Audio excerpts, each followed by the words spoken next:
Alright, fighters. We know the last video was heavy, but knowing what you now know is a crucial part of understanding our enemy.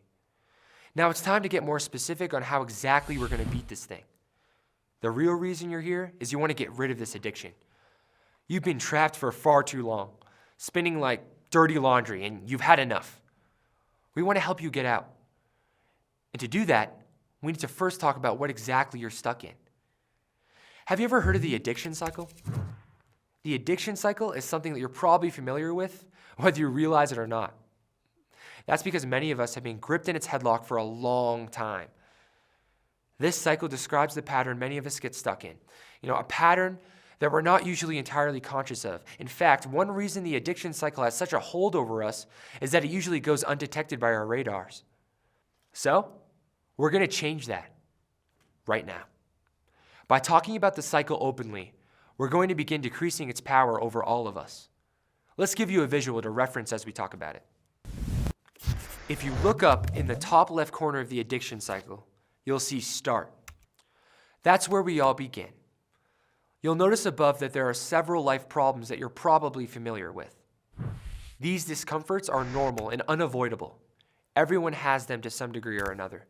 Stress, anxiety, pressure, boredom, and loneliness happen to all of us, and it's natural to want relief from these discomforts.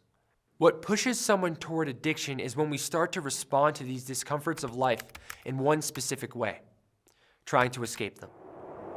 What do we mean by that? Seeking relief, of course, can be a good thing. We're not talking about all the positive things you can do to relieve pain when you're hurting. We're talking about an extreme demand to get rid of any discomfort we are facing at any cost. For many people facing addiction, trying to find an immediate escape from these discomforts of life is a big reason they drink, smoke, do drugs, or use porn. Scientific research has confirmed that trying to escape from discomfort lies at the heart of many addictions. After all, thinking that we shouldn't feel what we're feeling makes it easy to start thinking that we've got to find something to numb us out.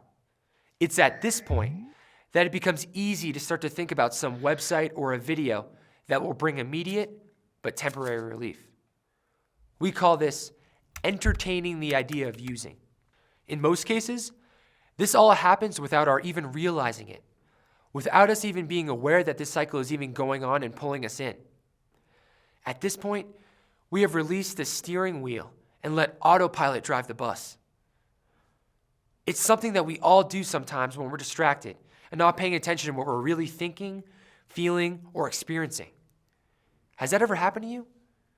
Have you ever found yourself going through the motions without really thinking about the consequences? And before you know it, you've used again.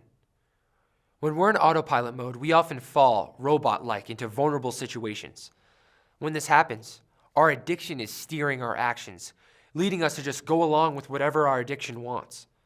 For drug users, this can mean winding up under the bridge downtown where the dealers slum around, or hanging out with a user friend from their past. With pornography, this could be booting up your computer when no one is around and locking the door. It could be wandering around a movie rental place or dilly-dallying down a magazine aisle of a bookstore. It is putting yourself in an environment in which you normally get exposed to pornography. We call this moving toward using, or starting the ritual. Can you start to see yourself in this cycle at all? By recognizing what's happening, you'll be in a good place to learn how to step out of the cycle. Let's keep going. You're on autopilot, moving toward using. At this point, anticipation builds.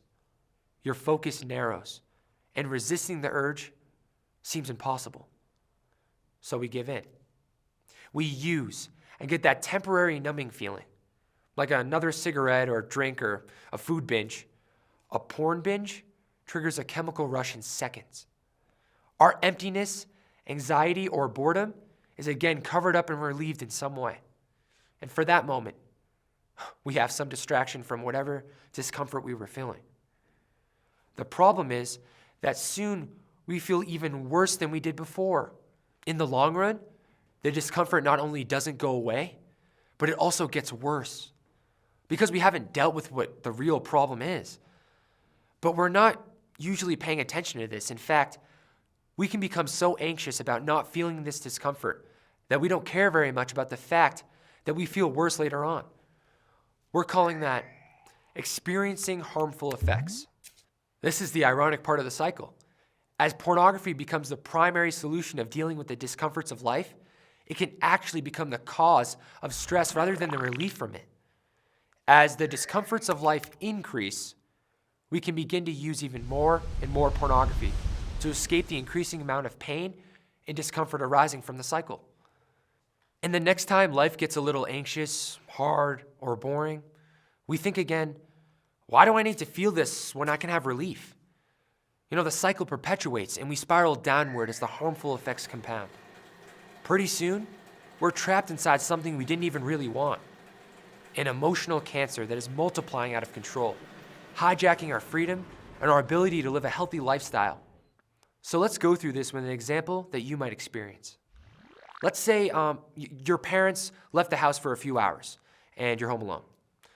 For the first little while, you start working on some homework.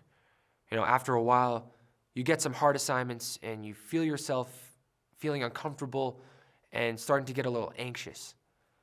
At this point, you have a choice, although you may not realize it. Is it okay to feel some anxiety, or do I have to make it go away? Your reaction is almost automatic. I don't want to feel this. I've got to take a break and get some relief. Rather than being okay with a little anxiety and continuing your homework, you've just taken your first step into the cycle. So you turn on the computer and you surf around a bit. With no one else at home, you realize that you could explore websites that you normally wouldn't if others were around. At first, you resist. But the idea, it keeps coming back, and pretty soon you start rationalizing.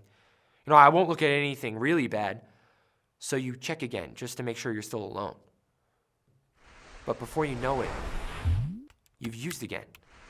After that, you feel empty, disappointed, or maybe even embarrassed. You think to yourself, how on earth did I let this happen?